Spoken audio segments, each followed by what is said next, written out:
Hey, Ash. Hey, everybody. I'm monitoring today. Awesome. How are you doing, Keisha? Good. How are you? I'm just lovely. Thank you. Getting my presentation ready for you guys. I didn't know if I was coming in at the very, very end of the previous presentation and wanted to make sure that they had time to wrap up everything. So.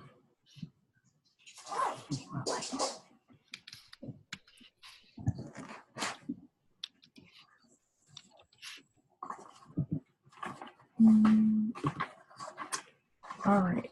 So if we're ready to get started, we can go ahead and get started.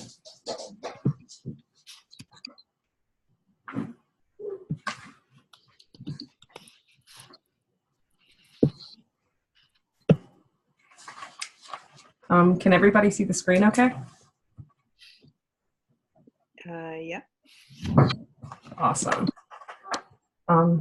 So hello, everyone. My name is Ash Johnston. I am a current student here at the Chicago School of Professional Psychology online program. I am in my internship 1, about to move into internship 2.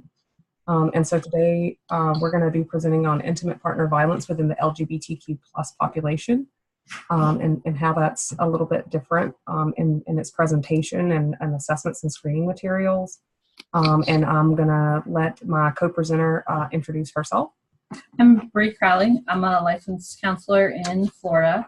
I am a co-owner of my own practice, Affinity Counseling, and I also used to work within the Florida Department of Corrections in the mental health unit at an all-male prison. So yeah, we can get started. All right, so today what we're actually going to cover is awareness of gender and affectional orientations, IPV by the numbers, signs of intimate partner violence and same-gender relationships, barriers to assistance, dangers of heteronormative attitudes, the intake process, assessment process, and then we're going to talk about some myths about IPV within the LGBTQ plus population. What I would like for you guys to kind of keep in mind, I mean, I'm sure Bree is kind of with me on this, is we're going to use some pretty specific language when we're speaking. If you notice, we talk about affectional orientation and we're using gender. We're separating the two, so we'll give you a breakdown more.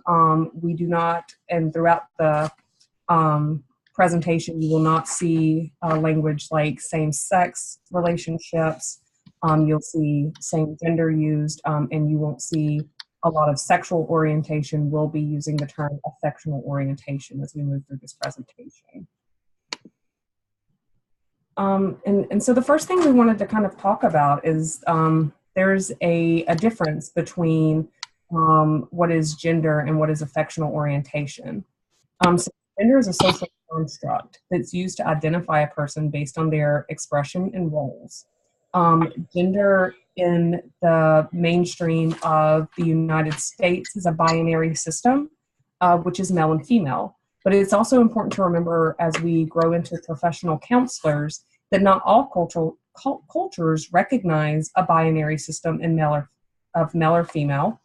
And not only do they not recognize this binary system, but that also what it means to be male and female can vary from culture to culture.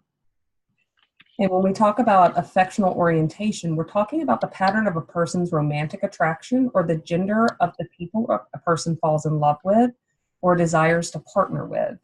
And so when we talk about affectional orientation, we're talking about affectional attraction as far as, I connect with you on an intimate, personal, affectional level, as well as connecting in a sexual relationship.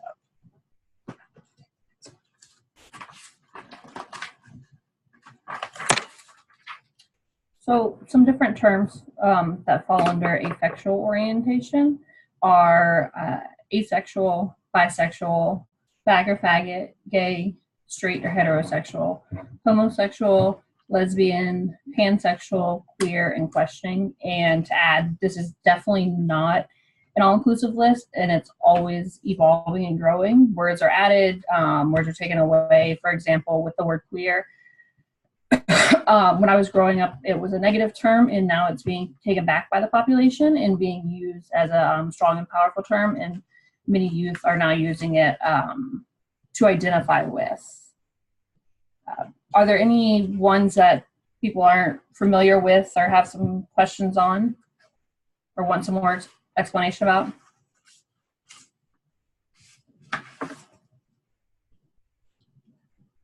No?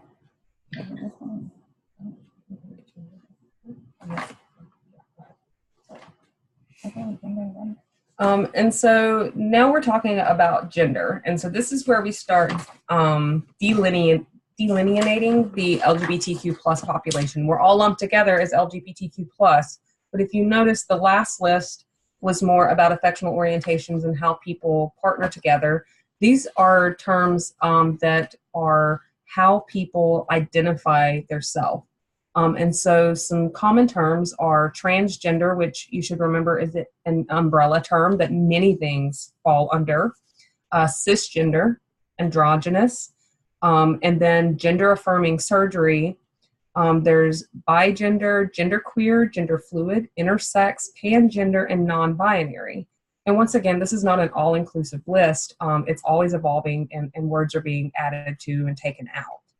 If you notice, one word that we did not put on gender and grammar is transsexual. This is a word that has slowly sort of been removed from the language. It is something that some people will identify themselves that way, but from a affirming standpoint, we try to stay away from that term unless it's something that the client or the individual we're speaking with is comfortable with referring to themselves as. You may notice the term intersex. Intersex is used to define someone who is formerly known or would have been medically labeled as hermaphrodite. Again, this is a term that has been removed from the language and is seen to be offensive. So if it's something that the client's comfortable with or the person we're speaking with says, you know, that's how I identify, then we respect that, but we try to always use more affirming language and grammar when we're referring to someone's gender. So do you all have any questions about any of the terms you see here? Can you discuss the difference between genderqueer and gender fluid? Yes, so genderqueer would typically refer to a person who does not identify or express their gender within a gender binary, so they don't identify as female or male. And gender fluid is somebody who is changing or shifting identity and their identity or expression, and they may be expressed outside or within the societal gender-based expectations. So they could present more masculine or feminine one day versus another day, whereas genderqueer is more non-binary. Does that help a little bit? Yeah, that makes a lot of sense. Thank you. Uh-huh. Mm-hmm. And interestingly enough, if you only go textbook terms, and again, this is being careful not to put people in boxes, which we will also kind of discuss in this presentation, things like genderqueer, gender fluid, bigender, non-binary, these things can, from the technical standpoint, fall under transgender identities. But that doesn't mean that just because someone identifies as gender fluid, that as professional counselors, we should automatically assume and place them in the box of transgender because they may not be comfortable with that identity. Yeah, I think one of the biggest pieces is to make sure you're using the terms that your client or whoever you're speaking to is using, and whether that be that you ask them during an intake session or whether that be how they present and they say what they are, what identifier they use to identify themselves, and you use that. And also that it can change as you're working with a client. And as they work on their own journey within themselves, their identity can change. And so making sure we do check-ins and we're keeping up to date and just affirming what they're saying, how they identify. For sure, yeah, because it is a process that it's a journey they embark on.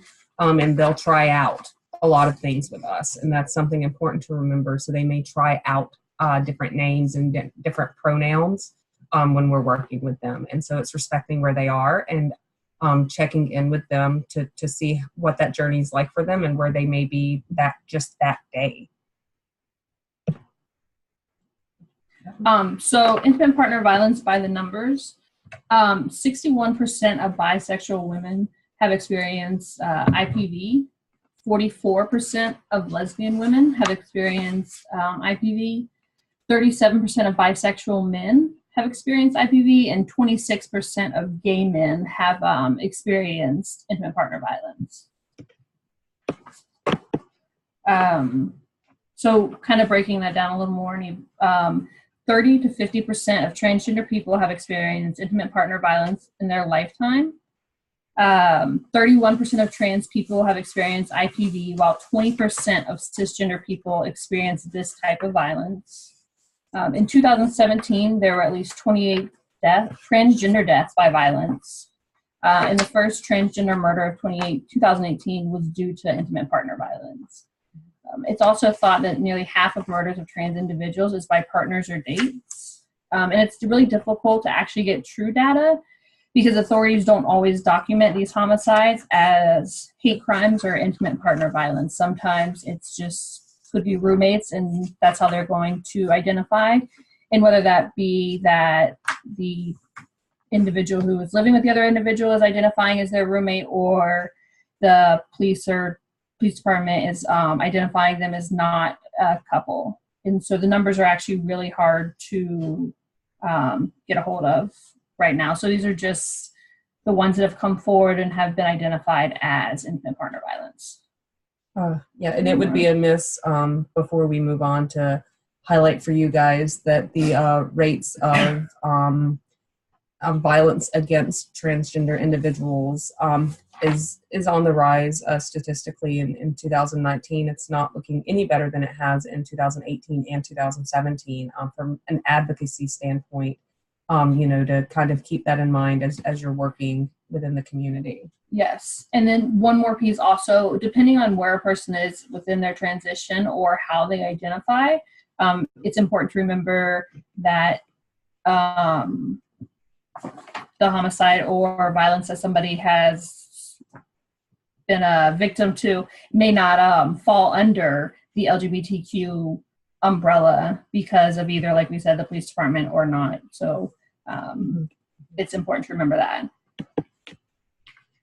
And so there are some specific signs of intimate partner violence within same-gendered relationships that are a little bit different from a power manipulation standpoint. And so there's a fear of being outed. And being outed, when I use that term, is to have their identity divulged. And this is not specific to, we hear about LGBT individuals coming out of the closet as lesbian, gay, or bisexual. But this is also outing individuals as being transgender, whether that means someone is living their social life as a male and they are a natal-born female, or the opposite is also true, or divulging information about the fact they plan to transition. These are power tactics that can be used. And so the fear of being outed can be used with coworkers, family, friends, law enforcement, and with housing. And where coworkers and housing, it could be easy for us to quickly say, well, it's just coworkers and housing. These are not people within their social networks per se, because many states are at-will states. You can be fired based on your race, gender identity, affectional orientation, age, disability, at any point in time, and you do not have to be told why you have been fired. So that can be the reason that you have lost your job. And so if we take it from, I'll use my previous geographical location as an example of living in the Deep South, very religious-based community. If you had a transgender male working in a Christian bookstore and he was living his life as a natal-born male and his partner outed him, he could lose his job in that bookstore, and they would not have to say, oh, well, we can't fire, Joe because, he's transgender. Laws don't typically protect transgender individuals or the LGBT or the LGB community as a whole. And that we are seeing is getting worse and worse, and housing is no different. Where housing is concerned, many states can deny you housing based on your affectional orientation, gender identity. Again, they are not, and I say we, as a member of the community, are not protected under hate crime laws and laws of discrimination. And then you can be isolated by your partner from family, friends, coworkers, law enforcement, DCF. You can lose your children to your partner. And again, some of this may be a result of recognizing while within a relationship that you identify as LGBTQ plus, with losing your children to your partner.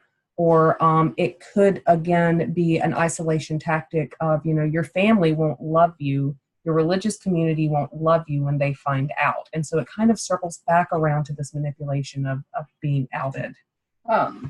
And so one more piece of that is there is a lot of signs and patterns of IPV that are similar within the heterosexual community, but however, the homosexual population, there are differences that need to be addressed. And those are some of those that Ash stated. And then on top of family, we need to remember that there's many LGBT plus individuals who have lost their family during the coming out process. And so they may have no family to turn to for help. And then they could have lost friends also. And if they have friends like with their partner and their couple friends, then their friends might necessarily not believe them. Their partner may tell the law enforcement won't believe them if they report the domestic violence, and also the children being taken who have no legal rights to the children. And also with something to note is that with the bisexual individuals who are with someone of the opposite gender, their partner may threaten to out them to others. So they may be with somebody of the opposite gender currently, however, their partner has another piece to hold over them by outing them to others.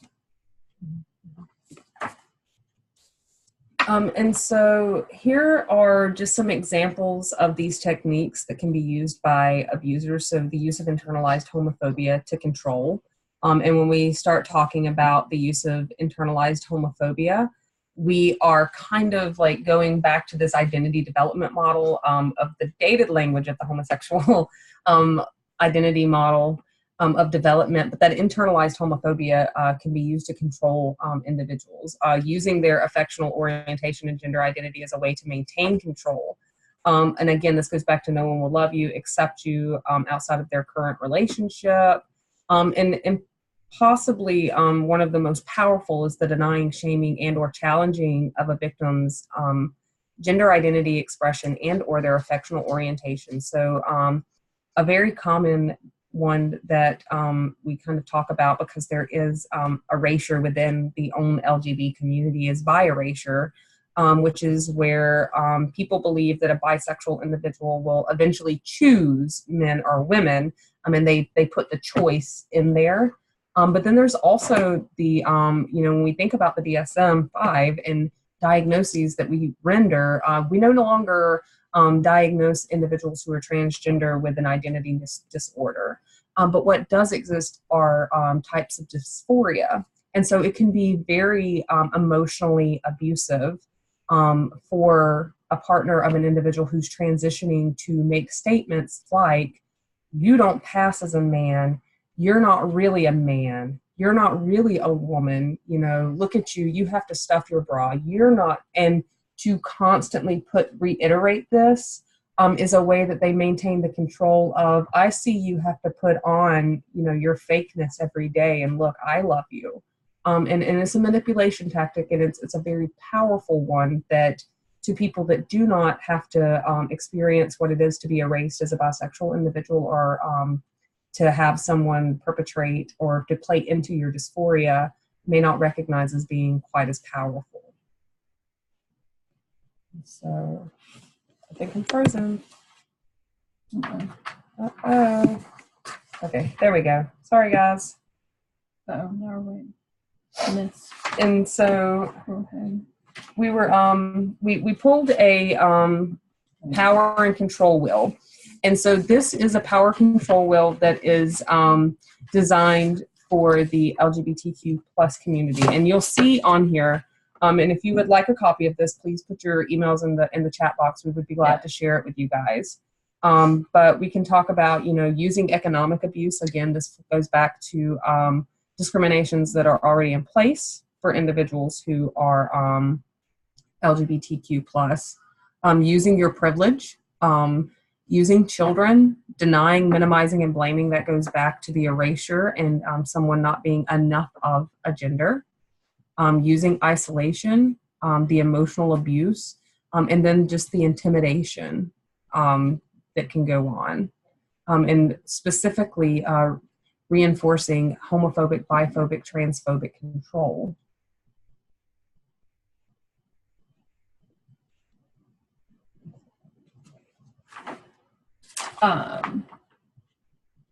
So some barriers to assistance that some individuals can find. LGBTQ plus victims are usually reluctant and hesitant to seek help due to fear of society, thinking same-gender relationships are inherently dysfunctional.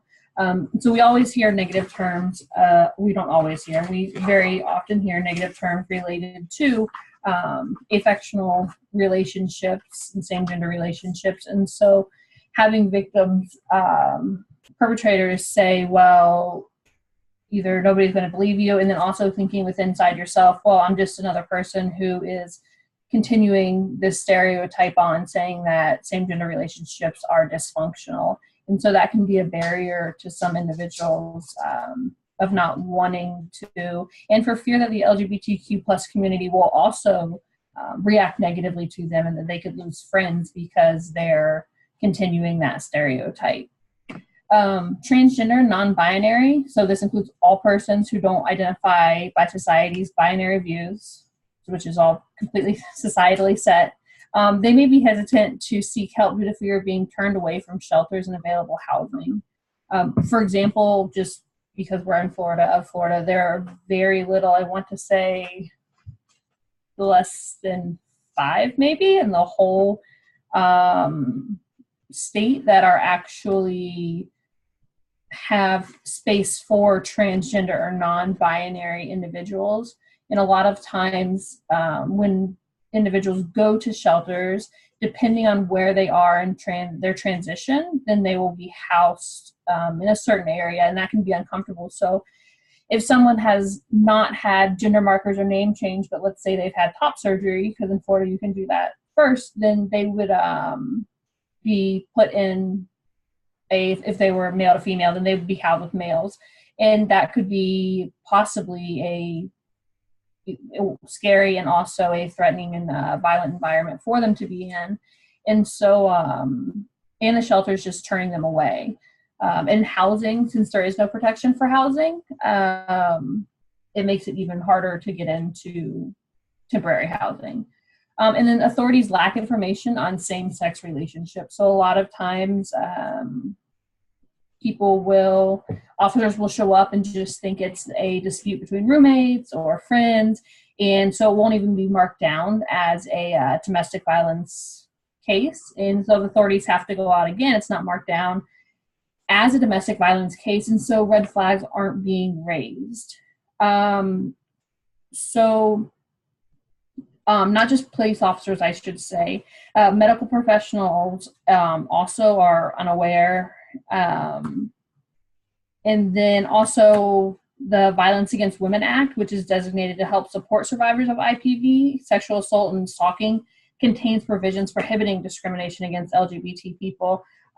It was on, when we did this last, it was may not be renewed this year. I have to look and see. I think it was really close to not being renewed, which would be another barrier of losing a piece of protection. So there's lack of services and resources, like we talked about, available if they were to leave a relationship. So if we think of individuals who are leaving domestic violence relationships, they typically will leave quickly. Sometimes they'll have some things with them, but they aren't able to pack up their whole house and have everything ready and just leave. And so they don't have places to go. They don't have necessarily services that understand and can help them be in an environment that is safe, emotionally and physically for them. There's also little to no legal recognition and protection of survivors of IPV and domestic violence in the LGBTQ plus community. And then preferring centers that specifically work with the LGBT community. History of being made and feel belittled and stigmatized by other professionals.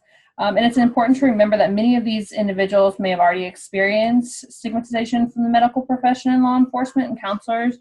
And so they may have a negative thought going in already. And so they may be closed off, have their walls up, and might not want to talk about it, feel safe opening up, and that within itself could potentially put them in more harm or fear because they may not out themselves because they're nervous of coming into contact with more hate against them and negativity. And so then that's when we kind of move into the dangers of heteronormative attitudes. And this kind of like takes us back to our microaggressions that we talked about in a lot of our coursework. And so like we have this overall societal view that the male is the aggressor and a female is always the victim. Now we run into a couple of problems here. First of all, when we're talking about the transgender community and societal expectations of what it means to be a man or means to be a woman may not be recognized within this microsystem and family, you have some confusion there.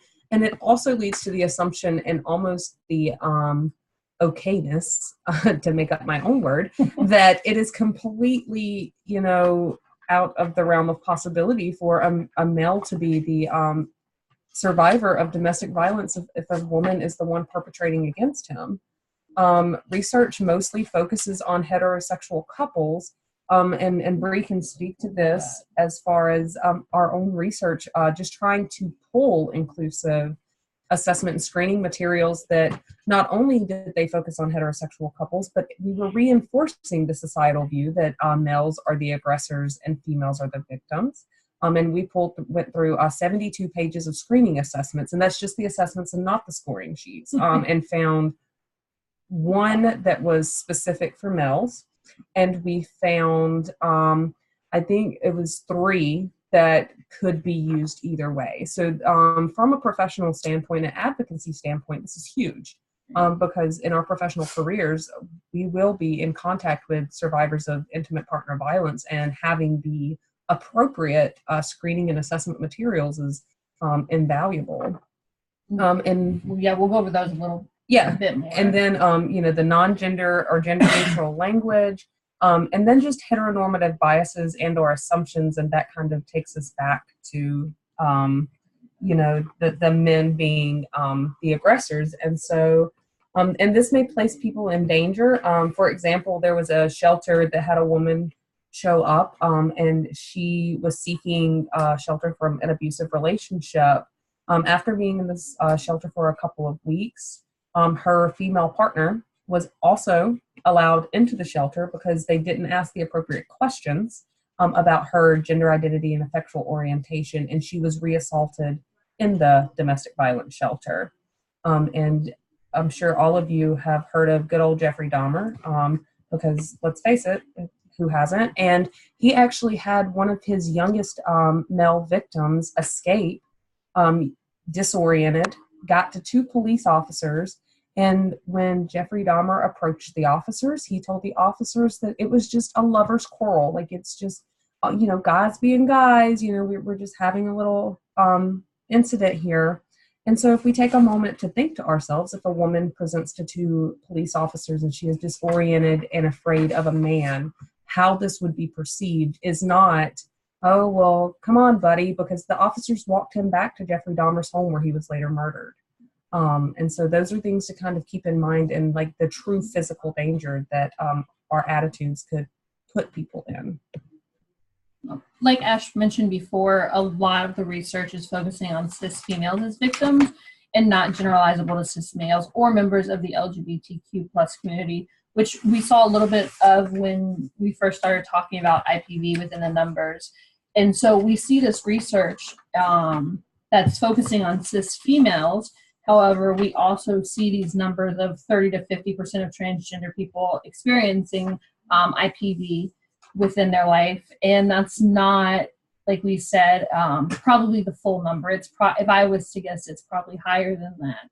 And so there's this huge need for research and to look into that more. However, it's very hard to get those because of the barriers and because of the fear of coming forward and saying, I have been a victim of domestic violence or intimate partner violence. And so it's a lot like when we were first saying it was 1 in 10 people are gay.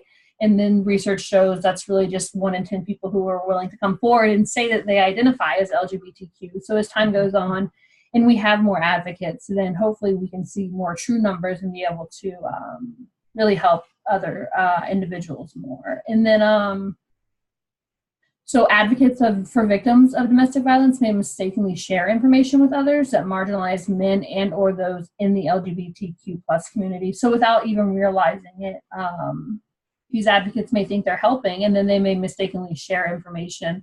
And it could just be by an off comment or a sly comment, and them not thinking that they're talking in a very binary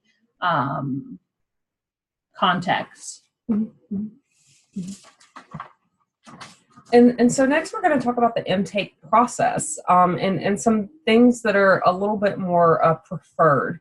And so forms should use either blanks or change terms. And so what this basically means is, like, don't give people boxes. Don't try to put people in a box. People aren't going to fit into boxes. So for instance, you don't want to have male, female, and certainly if you're trying to be inclusive, try to avoid male, female, other, please specify. Nobody wants to be an other. No one wants to be an other. And so if you leave a blank, people are able to answer that. And to take it one step further, our intake paperwork says things like biological sex that they fill in. And then next to that is preferred gender, so that they have the option to tell us what box they fit in when they were born, because for insurance purposes, sometimes Right. that can't be avoided. So legal reasons. And one thing is we did this presentation at a domestic violence shelter. And so one thing we were talking about was documenting and funding, and you can't change that. So what are ways that you can change that still fall in, so you can get funding, so you can charge insurance. Mm-hmm. So your client can get services, however, you're still able to affirm them and help build them up. And so using these forms that have blanks, and they're able to use either their dead name or their natal gender. Right. And don't make assumptions. Just because someone's sitting in front of you with long blonde hair and makeup and like dressed to the T and what your view of a woman is, do not assume that they identify their gender as female. I always ask, and sometimes clients kind of laugh and they're like, okay, you just asked me what my birth sex was, so why are we doing this again? And most of the time I don't take the time to explain it because they just move on. They're like, all right, whatever. It's counseling. It's kind of redundant sometimes. And that's where you make your intake forms and also open-ended. Yes. And also on the assumptions, that could come in with what Ash had said before about the individual who went to the shelter. Mm-hmm. If someone who was doing the intake made an assumption that their perpetrator was male, when somebody else came in, this other woman came in to say that they were in a domestic violence situation, needed help, the thought didn't even cross their mind. And so they made this assumption, and so didn't think to keep this other female safe. So both on same gender relationships and within the transgender umbrella. Yeah, and then of course, don't be judgmental, be open-minded and show empathy. And we're all taught that. But, when we're talking about people that fall outside the binary, we talk about people that don't recognize themselves as being any gender. you can see things that from the societal view that has always been presented to you from mainstream society, that your first reaction is, this is a guy in a sunflower dress with a goatee and makeup, but his hair's cut in a male style, like he has a high and tight, like what's happening here? And so it's, we've got to take our own like tabula rasa, blank slate in. And I love this quote that Bree found that says, if you think you're not serving any LGBT clients, it means your clients aren't out to you. So they're there, and us being non-judgmental and open-minded and showing that empathy gives them space to open up to us. So we're going to talk about some of the assessments. So I think actually the danger assessment is one of them. Okay, so the danger assessment, it makes gender-specific references by asking victims questions such as, has he ever? So this is a pretty short assessment. It's 19 questions. You can look it up online, and so a victim can go online themselves and do it, or a lot of shelters may use it. And so just to read a couple of them off, it is, has he ever used a weapon against you or threatened you with a weapon? And actually at the beginning, to go back in parentheses, it says he refers to your husband, partner, ex-husband, or whoever is currently physically hurting you. So they're putting he as husband, partner, ex-husband, everything. So it's only he in this whole document. Have you ever been beaten by him while you were pregnant? Is he violently and consistently jealous of you? Does he threaten to harm your children? And again, they're just that. He threatened to harm your children. The assumption there that they are the female's children, that the person is in a relationship with a female, and they aren't either both of their children. And so that with question within itself is huge. Is he unemployed? Have you left him during the past year? So this form is really not a great form to use at all, and hopefully will not be used for much longer because of its references to such gender-specific questions. The next one is a spousal assault risk assessment, and it allows, this one's a little bit better. It allows the assessor to fill in who the aggressor is, and it does not use specific language. And I think Ash has some. And so we do have there. And so moving past, like, so danger assessment obviously is like loads of assumptions that men are the perpetrators. Your spousal risk assessment's better because it gives you fill in the blanks. But then there's also a radar assessment, and the radar is used in clinical settings, typically physician settings, and this is where we start talking about in the larger system where we need to advocate, because this one is specific for men, but the questions that are asked are typically asking about the domestic violence or intimate partner violence they're experiencing, but following up with questions that lead one to believe that they asked for it. So if a question is, does your spouse ever hit you during arguments? The follow-up question to that may be, before your spouse hits you, are you in, their face? Almost as if it's asking how you are provoking the situation to unfold, which again is something we would never do with a female survivor of domestic violence or intimate partner violence. And so when we talk about inclusive assessments, so a lot of assessments are very much show me on the doll where they hurt you. And if this is actually so on the left is a real yes picture taken off of the abuse assessment screen that has, if we notice, it's just the female body, it's not a male body, being the first piece. Yes, and it is common further in more assessments than just that one. And what's interesting is if you notice, first of all, like this is looking at an undressed Barbie doll. So it's very intimate as far as like the breasts are very developed, and there is obviously a vagina and not a penis, and so like it is very, this is what's happening.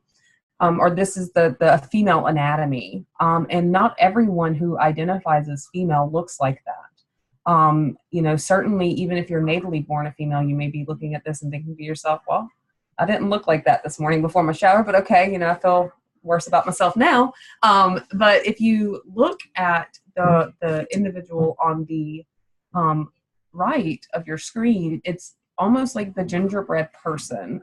It's not specific, like even, I mean, if you were just looking at it, it's the only reason you can tell the difference between the back and the front is the kneecaps and the foot position. Because honestly, when we break it down to its most basic level, why do we need the left version? Why do we need something so developed? If someone has punched you in the chest, they've punched you in the chest, and it doesn't matter if you have breasts or not. If someone has, you know, assaulted you sexually via penetration, it doesn't matter if you have a penis or vagina. They sexually assaulted you. And so when we're looking at this on the right, we are giving our clients more space to feel like, okay, so it doesn't matter. It's the very subtle language of affirmation of, it doesn't matter what I look like top or bottom when I'm undressed in the mirror. That's intimate. I don't need to know what my clients look like when they're naked. So when they're looking at this on the right, they're like, okay, so it doesn't matter what I look like I was a survivor of domestic violence. And remember that the piece on the left can also be triggering to somebody who is transitioning and may not be fully transitioned, whether that's female to male, and perhaps they have not been able to have top surgery and they bind, and now they're looking at this, and this is this reminder of, okay, I was hit in the chest, or I was sexually touched in the chest, and it's not just a like flat typical male chest. It would be like their breasts, like Ash said, they're you can clearly see and tell what they are, so it's triggering. And then it can also the other way around, from male to female, if somebody has not had top surgery. And so we want to remember that the more, it's just like open-ended and closed-ended questions. The more closed the pieces are, the more closed off our client is going to be. And the more open either our assessments, our speech, our talk is, the more open our clients are going to be with us. And they're going to be more willing to open up and feel safe to speak to us, which puts them in a safer environment and gives us the ability to hopefully give them more resources. 100%. And so this is an example of the abuse assessment screen. The majority of assessment forms are very heteronormative. The majority of assessment forms also assume that the male is the abuser and the female is the victim. And so the great thing about this particular screening tool is, first of all, it's not super long. So you're not sitting with someone who has just endured a very stressful emotionally or physically situation, but to run through these questions. And it's, if you can see, it says, have you ever been emotionally or physically abused by your partner or someone important to you? Have you been hit, slapped, kicked, or otherwise physically hurt by someone? And it kind of it starts out really well. Yeah. Until the third question. And so then it's, if applicable, since you've been pregnant, have you been slapped, kicked, otherwise physically hurt by someone? And so once you kind of go there, we have husband, ex-husband, boyfriend, stranger, other, and multiple. So again, like question 3 and 4, you don't just want to hand them an abuse assessment screen and just be like, here, fill this out. But to ask the right questions in the beginning and work your way through. And that way, if you need something that's standardized, you're using something that's standardized for your insurance purposes, but you're also kind of preventing yourself from foot and mouth because I've just re-traumatized the person in front of me. Right. So if you can use your own form, this is when it would come into being able to use blanks, because other or stranger, those pieces don't necessarily, you don't. If you say, well, other, and then the person's like, well, this person's not an other. They're very important. They were my spouse. They were my partner. And so you're diminishing even their experience by identifying their abuser as an other. If you have to use this form, like Ash said, if we're being inclusive and open on our questions, we can ask this question and not state husband, ex-husband, boyfriend, stranger, other, or multiple, and let them say who it was by, and then we can just write it on the form, which would typically or maybe fall under the other part. However, we don't have to state that to trigger the person. And so here's a few more of your myths within the LGBTQ population, and then where IPV is concerned. And I know that we really hit on some of these that may sound redundant, but again, it's the more masculine, bigger, stronger partner is always the perpetrator. So in lesbian relationships, if you have a woman that presents as being, masculine, or some people prefer the term butch. I don't like it. It's just me. This is something that they may assume when they come up to a situation is, oh, well, this woman looks like a man. She probably beat, the crap out of this woman. Yeah. Me and Bree, we beat up people. Or it's just, the assumptions. Or it's just guys being guys. And this takes us back to the Dahmer case of, oh, well, it's just guys being guys.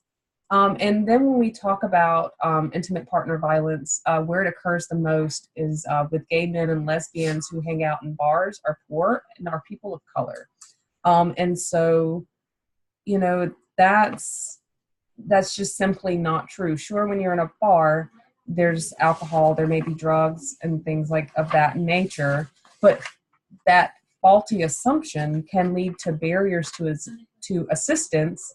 And on the greater scale, if we think about it, does it really matter if there was alcohol or drugs involved if someone's being hurt? Where are we in a clinical place to not be empathetic and non-biased? And on that last one also, though, is also brings into account making sure you're thinking of people's multiple identities. And so their socioeconomic status may be lower. It may be a person of color, and that's another piece to think out of. And so, like we said earlier, many LGBTQ plus people have lost their families, and unfortunately, there are not a lot of places to go to meet other people, and typically it is bars or places of that nature. And so we need to remember those multiple identities and what we're looking at. So if we're looking at a person of color who already has a barrier of not going to counseling because that was set up and brought up in their culture, and now they also have second identity, another identity of an LGBTQ plus person, being aware of that also, and what we need to do and how we can further help them. For sure. And so, and if you want to take it one step further, go to places such as gay bars and things where this may be where the community is. If you're in a region where they don't connect well with each other unless they're going to those places, and that is a opportunity for you to advocate within the community. Just a little challenge. I mean, don't get crazy, but if we're going to put it all together, things to kind of take away in your minds is, what can you do to make changes in your own thoughts regarding the LGBTQ plus community and intimate partner violence? What can you do to make changes within your agency, your community? And remember, just like anything else, there's new terms, research, and constant learning to be done to make sure we're always providing inclusive care. And so I will make sure to put in the chat box, there is a wonderful book by Joel Fillmore on being an affirming LGBTQ plus counselor. It has a lot of great inclusive language and the reasons why we use it. So I'm going to stop my share, and we have some time for questions. I hope I didn't really watch the time very well, but I apologize. About 10 minutes. Okay. Yeah. So we would love to take some questions from you guys. Ash, I know that they have in the chat, they wanted a copy of the wheel diagram.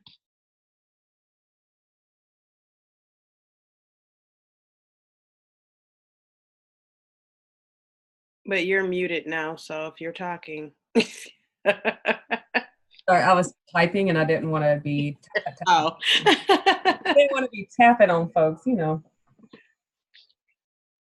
Yep, so that was really the only question or thing that was in there was a couple people requested a copy of the will diagram also. So, but if anybody else has any questions, comments. I have a question for you.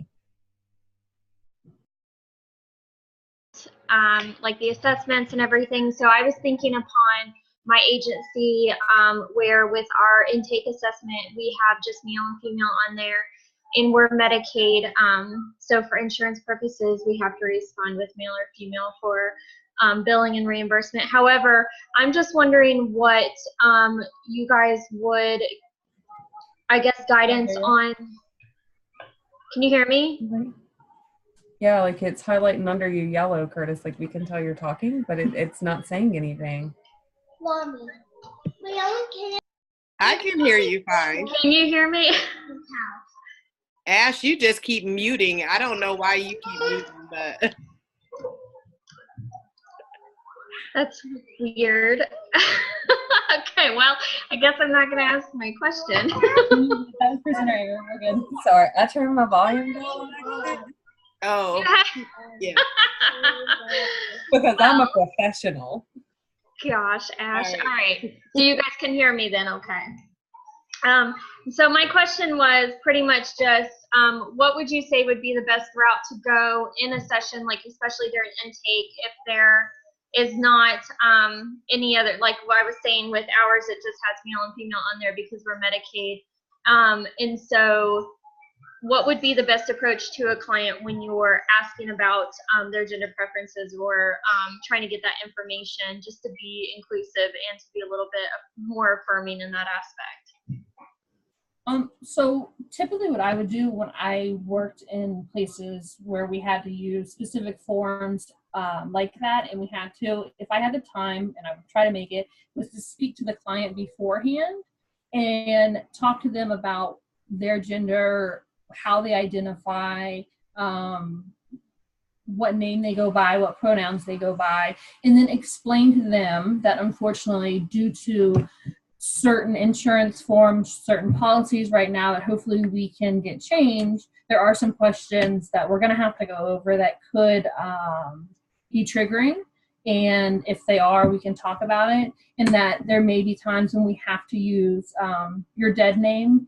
And if your gender has not been changed, then we may have to mark on the form, if they're male to female, we may have to mark male versus female for now on the form. However, state, in my notes that I take, I will be referring to you as female, and I will be using those boxes. And this is just a form that's needs to be sent off so that you can reach resources that you need. So so you're affirming who they are and affirming their self, while also putting it as this piece of a positive kind of spin on it of this is how we're going to get you help, and almost we're going to use the system to get you more help and do what we need to do to get there. And when Bree says the word dead name, or the phrase dead name, we glossed over that in the beginning. Is everybody like aware with dead name and what that kind of means to the community? Oh, y'all are being shy off camera, so I'm only getting like a couple of head shakes, but that's fine. That's fine. We'll just go over dead name. Yeah, so we're just going to go over it anyways because Curtis is the only one that apparently knows. So dead name is typically someone's name given to them at birth. And if they identify under the large umbrella of transgender, that does not specifically mean that they wish to transition. But if they're just transitioning day to day, ebbing and flowing between genders, or identify as no gender or as androgynous, what you'll find is they will typically have a name that they go by that is different from their name that they were given at birth. And this symbolizes, again, that transitionary piece. And sometimes calling clients by their dead name can be just as triggering as, if not more so, than using the wrong pronouns.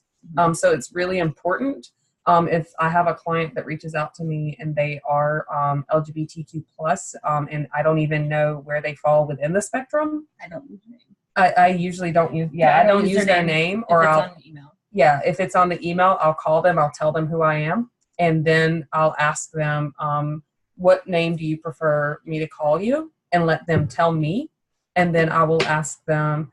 And I need some basic demographic, information from you. Do you identify as male or female, or do you not identify within the binary? Like, I ask specific questions, and that doesn't matter who I'm speaking with, just to make sure. And some of them may think I'm prettier than a loon because they may not be within the community. But then again, the people that are, it's kind of like you're breaking barriers just by changing your day-to-day language of being non-assumptive. Right, and you really never know. I had a client call me or email me, and all they stated was that they were looking in transitioning male to female. And I walked out of my office and walked into the waiting room, and it was a 6'4" Hasidic Jew male. And I was like, this can't be my client. This is not. And so I made this assumption, and I'm like, I'm not sure. And so just never making those assumptions and thinking of who you're seeing or what it is, and letting them identify themselves and open up to you. We also have another paper if people are interested in it. We didn't really get to cover it because of our time. And it's LGBT affirmative therapy. And it's kind of like this quick cheat sheet, and it goes over on being an affirmative therapist, what it involves, some short definitions, and like self-reflection, getting involved in what affirmative therapy is. So we could include that if people are interested. I kind of like having it because it's, like I said, like a little quick cheat sheet. Yeah, and just to kind of avoid assumptions, I'm going to see if I can find the actual a picture of this not making assumptions. There's a gender documentary on Netflix, and it's about a power lifter's transition. Yeah, I think it's called Transition. And he shares with us his personal journey transitioning. And if we can find it, we'll certainly share it with you guys, because it is it talks about like the multiple levels of this individual's identity, and I like to use I say him.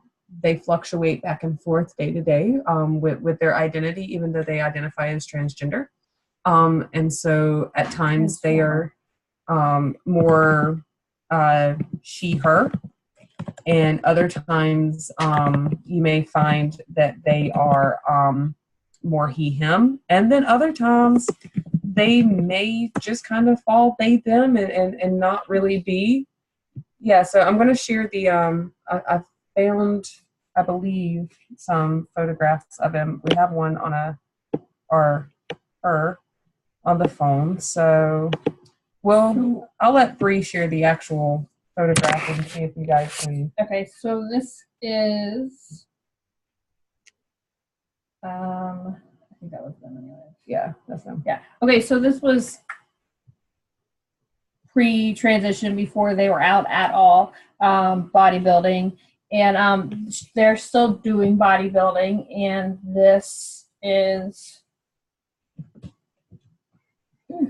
how she presents herself sometimes now. So I was actually surprised within the community, or here, and then kind of like this non-binary is what we can look at. Some makeup, a little bit of chest and like bra push-up, however, a bald head. And so that is a little bit of how that gender fluid piece can come in. And then those assumptions that we make. And the assumptions that we make, I went into watching the documentary thinking it was going to be non-affirming, and these guys that he was lifting with were going to be like, nope, we're done, get out of here. And a lot of the ones he'd been lifting with for a long time weren't. He was dropped by a supplement company. So there was some negative that they have come across, but there was also positive, and his buddies would lift with him whether he was presenting as male or female. I think we are out of time. So I've got you guys' email saved into a documentary. Curtis, I've also got your additional resource question added to the list of things. We appreciate you guys' time and coming out and wanting to be better advocates for the community.